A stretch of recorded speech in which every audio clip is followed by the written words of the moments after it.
What's up, everyone? In this episode, we have a conversation between myself and Jason Slott. We get into everything from mycelium, magic mushrooms, psilocybin, to Terence Mckenna's stoned ape theory. Jason is an evolutionary biologist, and we have a really great conversation here. So hit this video with a thumbs up if you find it informative, entertaining, share it with a friend, add it to your favorites, and I'll see you again soon. Jason, nice to have this chat. Just to kick things off, do you mind just introducing yourself, what it is you're involved in, what it is you do on a day-to-day basis, just for anyone that's not familiar. Again, I'll do a brief introduction at the beginning of this particular episode. However, it's going to be so brief, and I'll include all links and resources in the description of this episode on YouTube and on iTunes.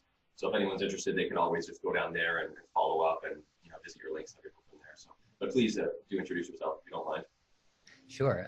My name is Jason Slott. I'm an assistant professor at The Ohio State University. I'm in the Department of Plant Pathology, and my research has to do with fungi and the evolution of fungi in the environment, how they interact with other organisms, for instance. And particularly, we spend a lot of time thinking about the chemicals that fungi make, how they've evolved to make those chemicals, and the chemicals that fungi break down so that they can effectively interact with plants and insects and other organisms. Perfect. And I was reading up on some of your research recently, and you had proposed horizontal gene transfer. Do you mind just expanding on that a little bit? Sure. This is sort of a growing interest in my field, where we're looking at a phenomenon called horizontal gene transfer, which has been known quite a bit from bacterial world. You'll notice a lot of work has been done on some bacteria acquiring the ability to make or to degrade antibiotics or to be resistant to antibiotics from other bacteria that are not the same species necessarily. And we've been looking at how fungi actually do this same thing. But they do it much more rarely, and it's kind of interesting what we find the times that they do acquire new abilities from other fungi, other species of fungi, by taking their DNA from them. And how do they do that exactly? Actually, it's not really well understood. We know very well how bacteria exchange DNA, but this is one of our main open questions. We have some ideas. We think that sometimes fungi, they form resting stages, resting structures when they're hanging out in the soil. They can be really resistant to the weather, to environmental conditions, but they can also be susceptible to breaking open and having the insides of their cells perhaps exposed to the DNA that's around them. So if you can imagine, they're living in an environment, or they're resting in an environment where a particular skill, a particular genetic skill is useful, they could, if they acquire that by copying that DNA, they can then have an extra advantage living in that particular environment. And those skills can be lots of different things. They could be the ability to produce something that poisons the main competitor, or the ability to break down something that a particular tree sends out into the soil. But yeah, as far as how it happens, it's a lot of speculation. Some people are thinking because fungi have this ability to fuse with other fungi temporarily, or sometimes if they're close enough relatives, they can actually completely fuse their hyphae, their mycelium, with other fungi. So people are thinking that maybe temporary fusions are a way that bits of nuclei can be exchanged between different species. But it's really one of our big open questions, is how. So mainly what we've been doing, because we work very much at the information level, we work on the computer with genomic sequence that we get from DNA that we extract from fungi. We're really looking at the results of what's happening. So we have different ways of probing for DNA that's been transferred from one species to another. And then we have programs that allow us to kind of figure out what those genes are doing, the functions they might have. Mm-hmm. Very cool. So now I was actually catching a little bit of your conversation with Brian on the Psychedelics Today episode, and it touched on the impact of insects and animals. Now, do you think that they would have any role or play any role in that transferring process, that kind of fusing those, fusing them basically together? Like, are they breaking anything apart, transferring, like carrying anything with them to other areas, or is it simply due to environmental factors like weather and climate, things like that? I think insects and other vector organisms definitely play a role. For one thing, two fungi can live in the same insect in their guts, or an insect could be carrying one fungus in its gut and eating another insect. So there has been a lot of evidence of insect-associated fungi acquiring DNA from the food that the insect is, or I'll take that back. That evidence is actually coming from herbivore, like mammalian herbivore, like cow-associated fungi acquiring DNA from bacteria that's in the food, for instance.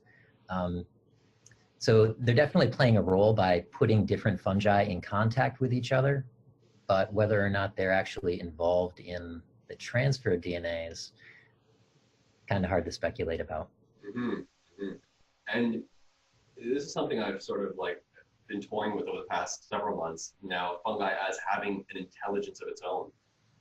Do you think that it's possible that the actual fungi itself in certain areas of the world could be manipulating its scent, flavor, or anything in particular that would draw certain insects to it, so it would have kind of a set plan for itself, an expansion or of its DNA. It needs a vessel, it needs something to help carry it around. Do you think that it's possible that it has this level of intelligence where it's actually able to modify itself either on a molecular level to actually then be consumed by those insects or animals or anything else? Like, I know that there are some plants that do this, and they can change their taste and flavor, and it's almost like they're communicating with each other in a vast network.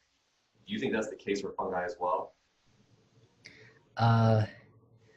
Well, I tend to not necessarily ascribe, higher intelligence to the fungi. Not so much higher, but just any level of it really depends on how you define intelligence, right? I mean, acquiring stimuli from the environment and then make some sort of decision made after that, and then acting upon that decision. I think that's sort of maybe a basic definition of intelligence. And in that sense, fungi are definitely responding to stimuli from their environment. But I would consider it more that they're living out programs. So like the developmental process of a fungus is sort of very well predetermined and can be changed at the genetic level. For instance, if you think of the zombie ant fungi, I'm not sure if you're familiar with them. Yeah, I am. It's pretty crazy. Yeah. They have a really bizarre. People aren't familiar. Please do elaborate. Yeah, so the zombie ant fungi, there's many species of them, and their phenotype, the way that they show themselves to the world for what they are, is largely how they make the ant that they infect behave. So they will infect the ant, and the ant will have mild changes to its behavior, and eventually the ant will be manipulated through chemicals and through other ways that the fungal mycelium are interacting with the nervous system. It's not very well understood, but they induce the ant to climb up to a very specific spot in the forest canopy, for instance, that is the optimum spot for that fungus to disperse its spores at the time that the little mushroom sprouts out, the mushroom-like structure sprouts out at the back of the zombified ant's head, which is a common way that you see that. But that's a very predictable response, and there's not necessarily a lot of room for changing how it happens. So I wouldn't consider it necessarily an intelligence as much as a program that has certain inputs and a very precise outcome. In that case, it's almost acting like a parasite, really. It would be considered a parasite. That's really interesting. I know that there's some parasites that can infect cats and stuff like that. It almost sounds very similar to to that and how it completely take over. And I'm sure it even relates to human gut health and whatnot, how, you know, I mean, many people consider the gut to be like the second brain, and it I'm sure plays a huge factor in people's decision-making processes without them really knowing, completely being unaware of it. So this actually ties in with the next question I had, which was in relation to the Tokyo slime mold railway system. Are you familiar with that? That story, I think it was from 2010, if I'm not mistaken. Yeah, this is another way that fungi, and slime molds aren't really fungi, they're actually amoeba, they're colonial amoebae, but they're also considered a prototype of intelligence, a prototypical intelligence, because they're able to acquire certain stimuli from the environment, whether it's volatile molecules coming off of a food source or boundaries that they run up against, and they're able to solve mazes, for instance. So it's really fun to watch a microorganism on a macroscopic level sort of make decisions and overcome challenges. And what you're referring to is how sort of Tokyo was reproduced on a map, and slime mold, Physarum polycephalum, was put on that map with little cities represented by probably oat grains. I'm not sure exactly, I don't remember exactly how they did that, but then the optimal rail systems or the optimal transportation networks were reconstructed by the slime mold. So it's really interesting. I'm not sure how absolutely useful it is for reconstructing our own cities, but it's interesting to think about. Yeah, to me that indicates some level of intelligence. Again, getting back to how you would define intelligence, and I think you did so earlier quite nicely. It's like taking information from the environment, and in that case, they were putting sources of food, if I'm not mistaken, and it was almost like building new pathways to those food sources. It's really interesting to me. So, if you don't mind, what is the oldest? I'm not too familiar with this, but what is the oldest mushroom fossil that's actually been found? I think you covered it as well in the Psychedelics Today podcast, but if you don't mind just illuminating anyone listening. That's a good question. I know there was a recent discovery that set the date back maybe another 10 million years, and I'm blanking on that one. Some of the oldest ones are about 110 million years, and mostly they're mushrooms. They're your typical cap and stem mushrooms that we're all familiar with, and they're preserved in amber. And so that goes back to amber formations, which are formed from sap of trees that is sort of fossilized in a layer of the earth that represents about 100 million years ago, 90 to 110 million years ago. It's exposed in Burma, so there's these Burmese amber formations. But there was another one called, it was actually a true fossil in chert, and I'm just blanking on what that is now, but it dates back to Pangea, so it's definitely much older. So mushrooms go pretty far back, but fungi go much further back than that. So we know that they invaded land in about 400 million years ago. So they already existed maybe up to 1 billion years ago in the oceans before they, along with plants, made their way up onto land and started to terraform Earth into a complex ecosystem. I'm sure you're familiar with the stoned ape theory proposed by Terence Mckenna. And Absolutely. I want to get your take on it. I want to get your take on what sort of involvement you think that any sort of mycelium or mushroom would have played in the evolutionary development of either communication or even just intellectual development. I mean, the fact that the human brain grew so significantly in such a relatively short amount of time, I always go back to that, and I just wonder how that would have actually taken place. And the only, like, I assume this is why Terence came to this conclusion, but like these mycelium were around, as you just alluded to, like so many millions of years ago, that it's almost like, I mean, humans are so curious, why wouldn't they just try something out? And then if they experience, it's almost like they get, you know, I've had psilocybin mushrooms and whatnot. It's almost like you get a clean slate, so now your perception can be a little bit different than it was prior to, you know, consuming those things. So I just want to get your take on that, and how much of a role, if at all, do you think that the mycelium played in the evolution of the human brain, especially? Yeah, that's a great question. I think it's fascinating to speculate about. I don't think there's direct evidence of a role. I mean, I think Terence McKenna would probably agree that there's not a lot of. But he did have some pretty good theories that, you know, it's definitely interesting to explore, or at least thought experiments, you know. Well, I think so. Yeah, I haven't thought about this in a little while, but I think of the potential role for psilocybin mushrooms. I mean, they were definitely there throughout all of hominid evolution. They were there growing on dung mushrooms when the megafauna were walking the earth 60 million years ago. So they were hanging around in the environment where people were coming down from the trees and migrating across the early savannas, the grasslands, and they would have been eating them. The question is, how much can you influence evolution through the behavior modifications, I don't know exactly how you describe the visions that psychedelic mushrooms can cause. Mm-hmm. But what I would speculate, if they do play a role, they sort of opened up a space where evolution could occur.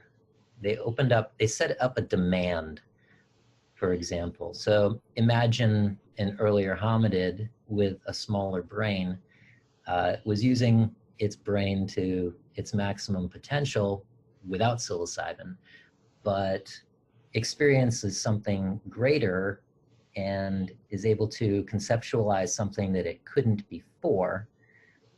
But absent the psilocybin mushrooms, maybe the hominid is not quite so capable, but the knowledge of that thought, that ability that was enabled, is now something that is preferred in the species. So people that could recreate that, because for example, maybe part of their group brain adapted to be able to do that a little bit more naturally, or maybe to interface with the mushroom and do that even more effectively under the influence of the mushroom, then, you know, I could see some sort of a complex feedback loop with culture and the biology that enables the advancement of culture. But a lot of the arguments are rightly criticized in the stoned ape theory. A lot of that is rightly criticized as seeming Lamarckian, right? So just because you can see better and maybe you have escalated libido under the influence of these things, that doesn't necessarily translate to the genes. You need some sort of a mechanism that the genetic change that underlies the overall development of your species can evolve. So just those changes at the moment that you're ingesting them is not enough. You need some sort of advantage that's given afterwards for a mutation to take hold. And so that's where I see potentially a role of magic mushrooms is creating an advantage that wasn't there before, because part of culture now exists that the brain can expand to fill in, for instance. I don't know if that makes sense. Yeah, no, it does. And I almost see these things like a technology that could have been utilized to enhance hunting, gathering. You know, it almost seems akin to, there's certain frog poisons and things that, you know, a lot of cultures, they still take. And it'll just enhance their vision, their perception, their hearing when they're going out to hunt. And it's almost like these technologies could be utilized. And are you familiar with morphic resonance by any chance, or the research of just in passing, yeah.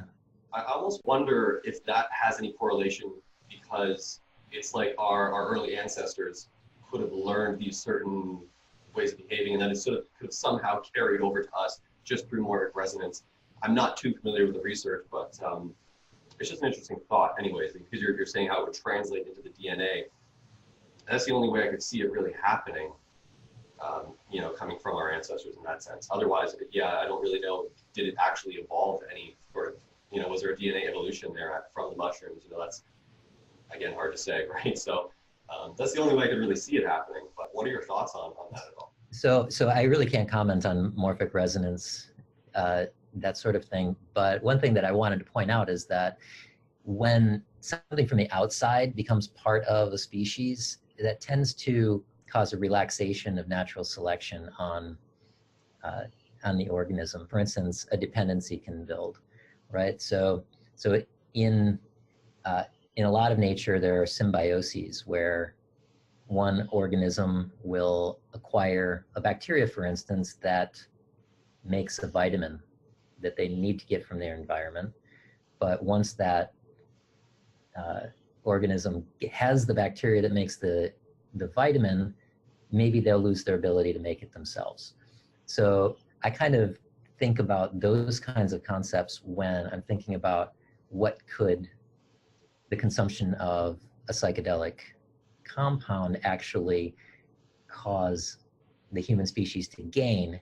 It's more likely, you know, just without thinking about anything else, that we would become dependent on that at some point in our evolution to be able to have certain types of essential functions, essential thoughts, and that could be the basis of cultural evolution along with it, right? So if an important part of our ability to interact with the environment required the mushrooms, then we become dependent on the mushrooms as a species. And when that mushroom is lost, because maybe we migrate to another environment, part of our species is lost, right? That's what you mean, yeah. So it's almost, it becomes a crutch in a way. Exactly. Yeah, and what are your thoughts on, so for instance, if you take any sort of psilocybin, does it actually help the development of new, let's say new neural pathways in the brain? So would it help evolve the brain in that sense? So that it doesn't so much become a crutch that you have to constantly use, but there's some sort of progression in evolution just merely by taking those substances, in that your brain is now able to either repair itself much better or take in new information, retain information, you know, learning functions, things like that. Does it have any impact on that, either in the short or long term from your understanding? I'm not as familiar with that side of psychedelic mushrooms, but I have seen in the news and in the scientific literature, some papers are coming out suggesting that there are the stimulation of certain networks in the brain after using psychedelics, but I really am not a neuroanatomist and neurophysiologist, so Yeah. I'm the best person to comment on that. Yeah, and the reason why I ask, I'm so interested in it, is because I actually take non-psychedelic mushrooms. I take chaga, red reishi, lion's mane, cordyceps militaris. I take all of these, and I utilize them as a nootropic to enhance brain function. I don't get any sort of high from them, but I find my ability to recall is enhanced, and just my ability to communicate. So I guess that would be in relation to recalling. I can pull words. I can, you know, I don't get stuttered up as much when I'm taking these substances.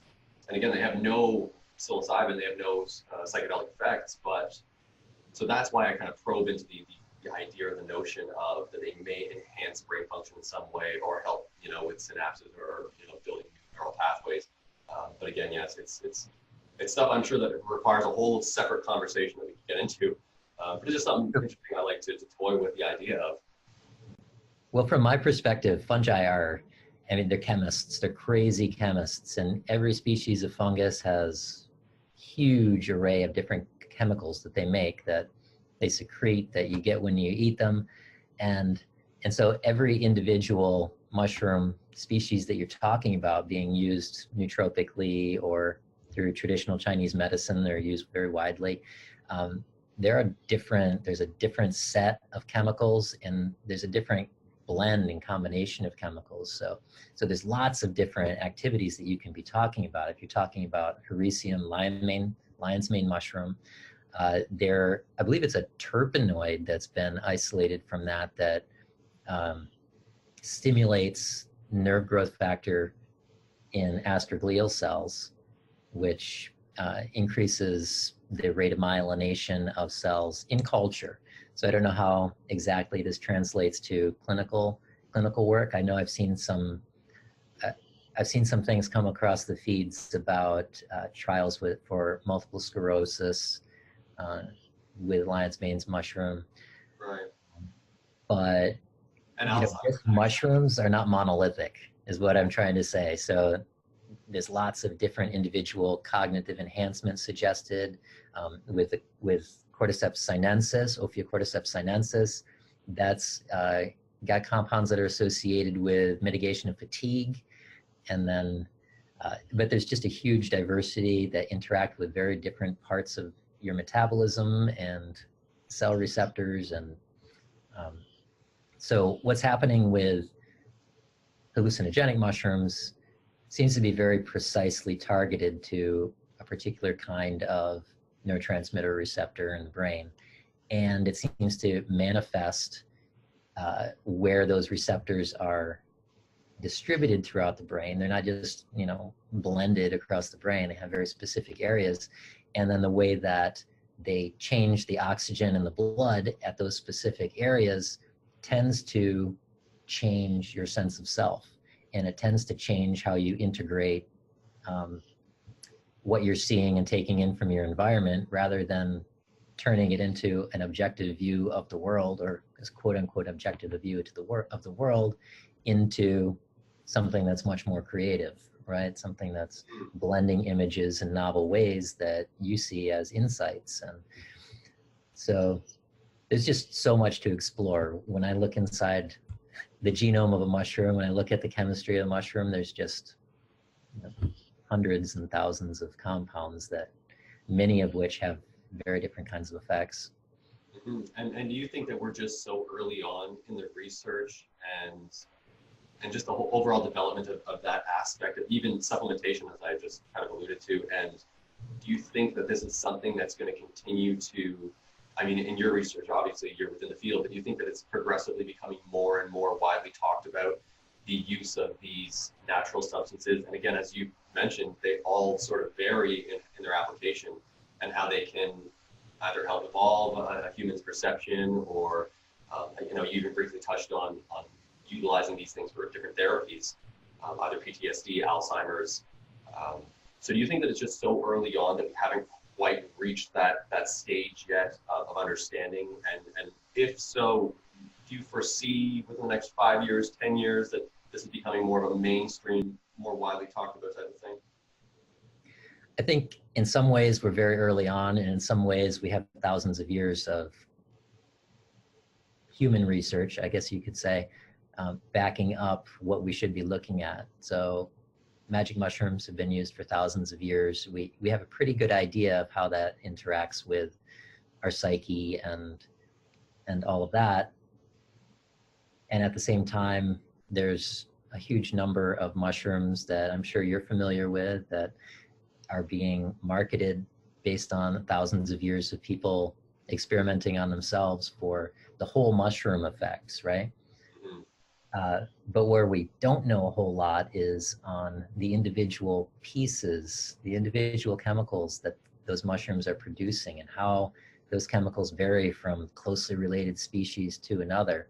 And maybe the effects that we're seeing are a result of very specific combinations of chemicals. We have no idea about that. And the way that our science moves forward in the West is identifying one compound as having one effect, and hopefully not too many side effects itself. But we don't really have a way of looking at the combined effects of multiple chemicals.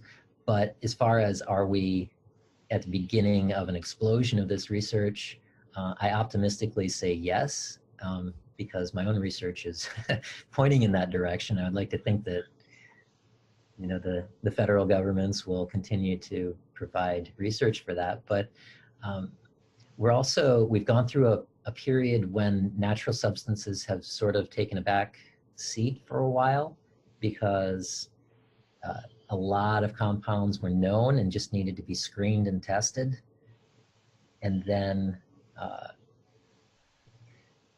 what was I going to say?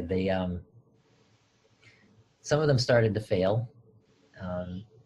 For instance, the antidepressants started to, people were reaching tolerance levels, and our antibiotics are, getting resistance is building up to them. So we're finding that over all those hundreds of thousands of chemicals that have been tried for different pharmaceutical purposes, that the ones that were the most successful actually came from a natural source, or at least slightly derived from, slightly changed from a natural source. So it's sort of opening us back up to, oh, well, maybe we should be going back and prospecting again. So going back into the rainforest plants. But fungi are a huge unexplored field, and we couldn't really easily investigate them before without the tools that have developed in the last 15 or 20 years. So now we can grow a fungus in a petri dish and look in its genome and say, oh, wow, there's probably 20 or 50 novel chemicals here that we never would have known to look for.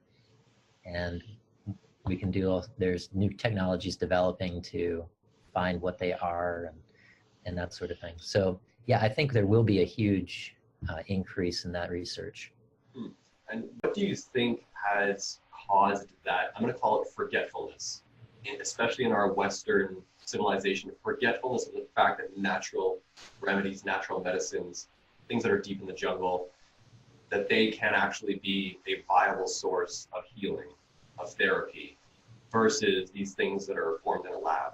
And I know it's heavily a Western thing. So what do you think has really triggered that forgetfulness? And I know it has a lot to do with profit and this and that, but why can't these substances be used? Like whenever I talk to someone about lion's mane or anything else, it's like they don't know what the hell I'm talking about. Like they have absolutely no idea. But if I talk to someone about some opioid, like a good fraction of people are actually taking the thing, and they don't really know much about it either. So what do you think it is that would have led to, in our particular society, that level of forgetfulness, the level of not really being deeply rooted in the naturalness of plant medicines and things like that? I think there's two main reasons. One, it's a lot harder to go out and bushwhack and find a new plant and extract and deal with the permissions from the government that, you're potentially pirating these biological resources from countries that, can't necessarily defend themselves from your pharmaceutical interests. So there's that. It's harder.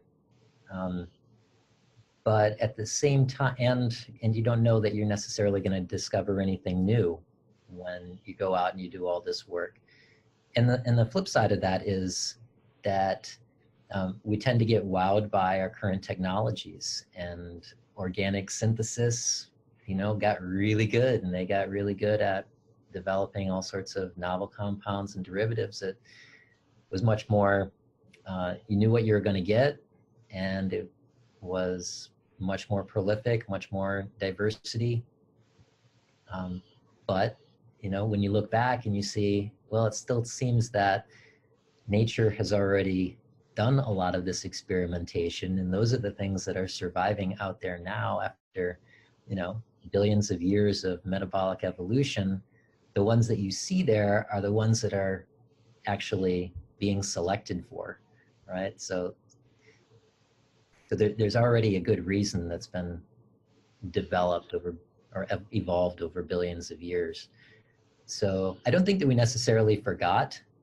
I think that we were just looking for a newer and better way, and that newer and better way will continue to be with us. We'll continue to use those technologies, but we're starting to re-recognize that evolution does a really good job of discovering new things as well. Mm-hmm. I think you put it nicely when you said we could kind of get wowed or mesmerized by technologies like, oh wow, isn't that more convenient or consistent or whatever it may be, and easily reproducible and It's like we don't have to go to the great extent of, but that's the thing too, is it's almost like all that was already done by a lot of our ancestors. And if you go to some other, parts of the world, they just heavily believe in these medicines so much so that's why I consider it forgetfulness, because all of a sudden you jump over to our part of the world and these people just have no conception of this stuff. So it's almost, it's to me, but those people would have migrated, or their relatives or, ancestors would have emigrated or over to those new countries that we're in now in the West. But, their roots and their heritage really is deep in the jungle, really is with these medicines. That's why I just consider it this forgetfulness. And I think you're absolutely right. You just say people get just so mesmerized by new accomplishments, new technologies, that just start to overlook and forget those old things that, don't necessarily, they have results. They have good positive impacts on humanity. Well, I think that you're definitely right about the forgetfulness that you're talking about that I wasn't even thinking of. I was thinking of Western, science forgetfulness, but you're right. When the culture of the world tends to homogenize over the dominant trends, and indigenous cultures are eroded and indigenous knowledge is lost. So that's sort of more of a species level forgetfulness that is a whole lot graver, I think, is something that you're bringing up there. And you think about that a lot. But I think these things that we're like, these conversations we're having, I think this is triggering something. It's triggering something that's allowing people to be more receptive to these things, and they don't just necessarily have to flick open the news and see some new drug that's being advertised to them and immediately pick up their phone to buy that drug or go get a prescription for it. I think that a lot of people are turning to conversations such as this to better educate themselves, or at least allow themselves to delve down deeper into, these particular topics so that they can make their own educated decisions. It's almost like it's developing more of a critical thinking type of society versus, just people that are just going to buy into whatever they're being told. And, a lot of times those chemical substances made in labs, they have a lot of side effects. They have a lot of, things that could be detrimental long-term for an individual, and it's not really talked about or considered much. And then I look at these natural plant medicines, and I just think that they don't have these type of side effects. I always try to guide people in the direction of natural remedies as opposed to the ones that you can typically get in the lab. But in some cases, those lab ones are just fine. It's, I just lean more towards the natural approach.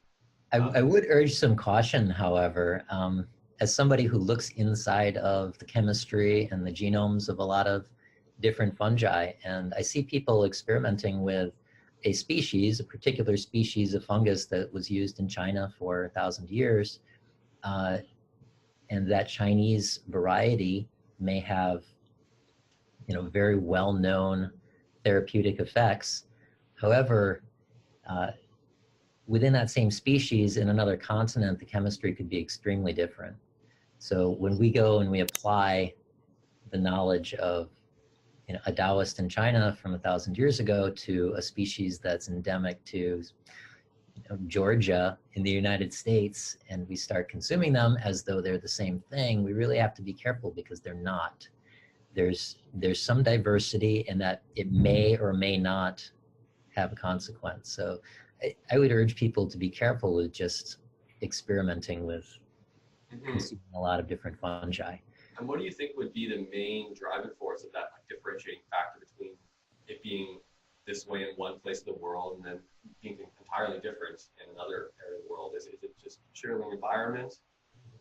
Well, it's a basic evolutionary principle where things that are separated by a long period of time will tend to evolve differently, and they'll tend to evolve differently just by random chance, but they'll also tend to evolve differently because they are in a different environment, and different chemicals will be of use when you're dealing with plant X, Y, and Z than when you're dealing with plant A, B, and C.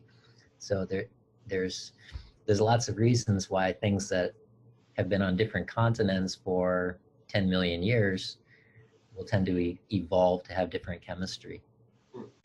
And kind of on that note, I wanted to touch on the fungi that would have been contained in cow feces, specifically, because I'm actually, I do a lot of religious research, and specifically around Hinduism as well, and they seem to have this reverence of the cow in a lot of animals and different cultures and different religious belief systems, that I almost wonder if it has any sort of connection to the fact that these fungi, which would produce these, I mean, if they were to consume it, they would produce these visions, or, you know, they'd have these effects on these particular cultures and societies. Do you think that the religious, and I know it's not your field in particular, but do you think that there would be any connection between that religious or spiritual side and just the mere fact that the fungi does come up in the feces? Do you think that they could have become revered, the cow could have become revered in this sense, and I'm sure many other animals as well, because the humans had this connection they felt through the fungi that was coming from this particular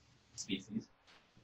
That was definitely an important cornerstone of Terence Mckenna's argument, I believe, was that the cow was part of the magical ritual evolution that he was describing. But I don't know. I mean, I think his argument, and that argument in general, could just as easily be made that the cow was the direct source of their entire life, right? Right. Yes, Yeah, it also included their religious sacrament. So it was more of an entire ecosystem that was essential to their being. They were absolutely dependent on the migrating herds that they were following, and the rest of their environment may have changed. You know, the climate shifted a little bit and they moved to another area and things changed, but they at least were, for tens or hundreds of thousands of years, maybe not hundreds of thousands, but for many thousands of years, they were, you know, tightly linked with a clear set of species that the cow was one of. Mm-hmm. But you'll also see mushrooms in ancient imagery as well. Mm-hmm. So the role of the mushroom it's not like it's neglected. We don't have to speculate that the cow is because of the mushroom. The mushroom is already there. Mm-hmm. But yeah, I think the cow is probably important enough on its own. Right. I like how you kind of just focus on the fact that everything revolved around that, so that like their food sources, and I'm sure just the mushroom aspect of that was just one small fraction of it. And the mushroom being depicted in a lot of religious imagery, it is interesting. You could, a lot of people have broken down these circles that are above a lot of these angels and whatnot's head. It's almost like a mushroom cap, you know, like it's being, but it looks like a crown in a way. So it's really interesting, some of these religious images that they kind of allude to, but very vaguely, the fact that there was somehow psychedelic mushrooms involved in helping this individual have these, you know, these visions or these insights. So different mycologists are they violently defend one side or the other of some of that imagery. Yeah, I know. For instance, the mushroom tree of life, you know, there's two opposing positions on that, and I'm personally not going to wade too deep in it.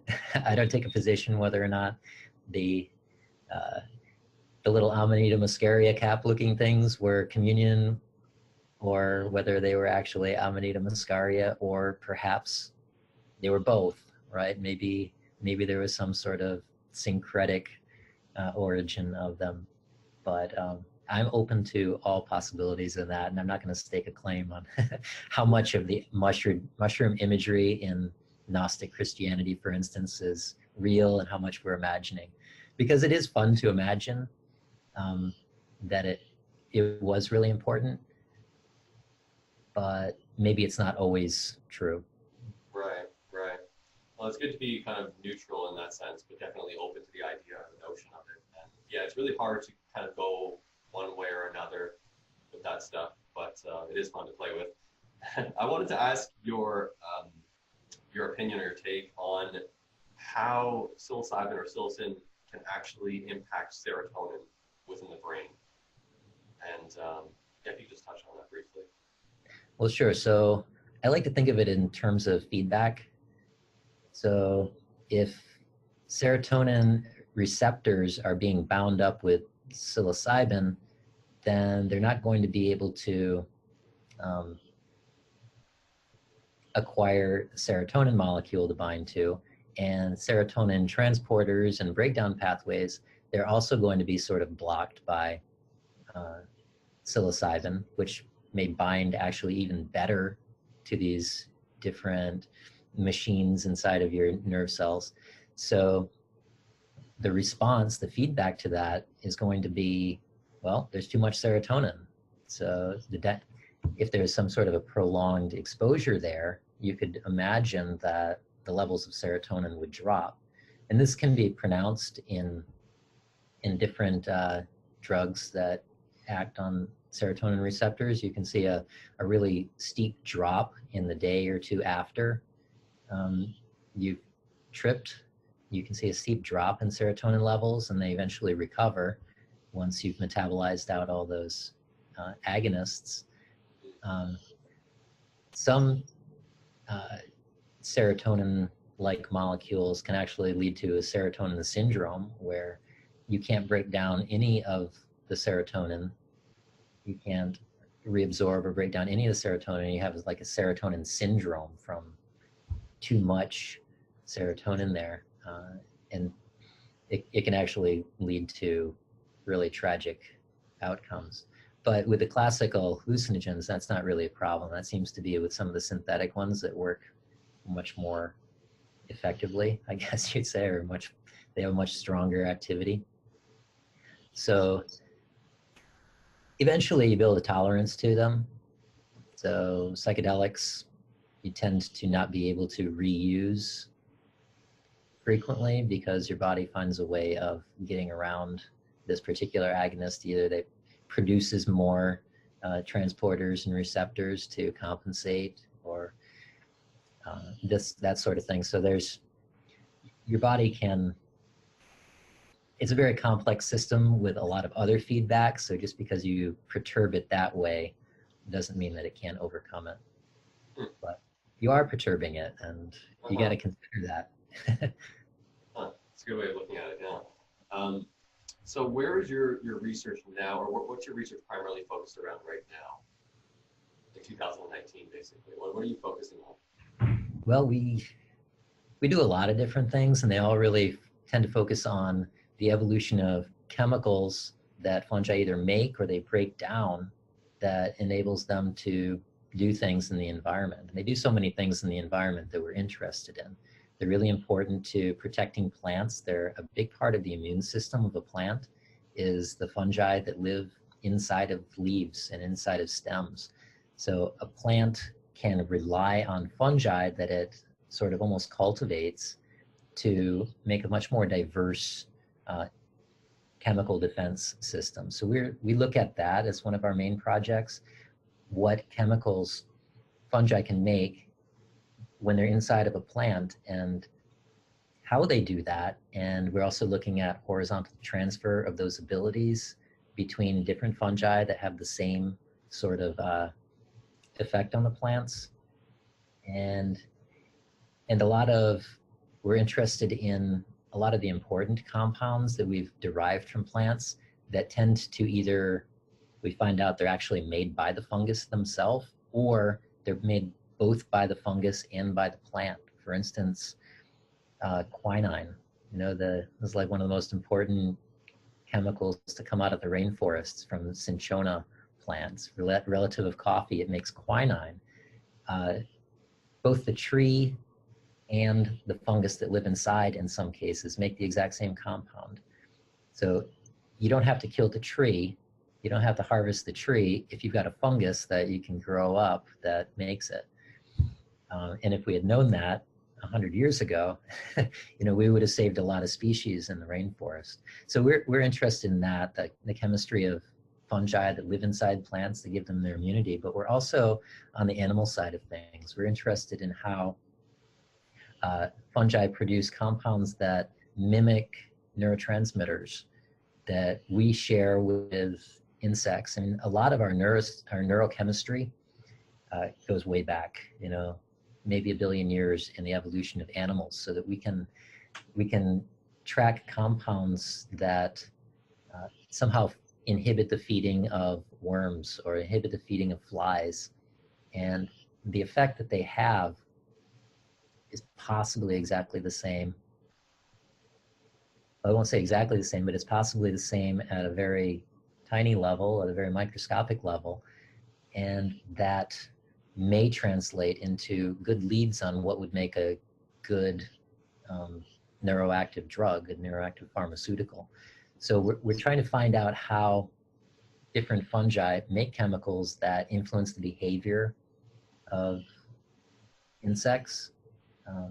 We work with cordyceps species, trying to figure out how they, secrete compounds that interact with insect nervous systems, make them position themselves in the right way. And yeah, basically how and why do they make the chemicals that they do? How did it evolve? So I think you answered my follow-up question. That was what will then be done with that research? But you kind of addressed some of it, and that obviously you can save a rainforest because you don't have to go around chopping down everything if you know that what you need is contained in these fungi.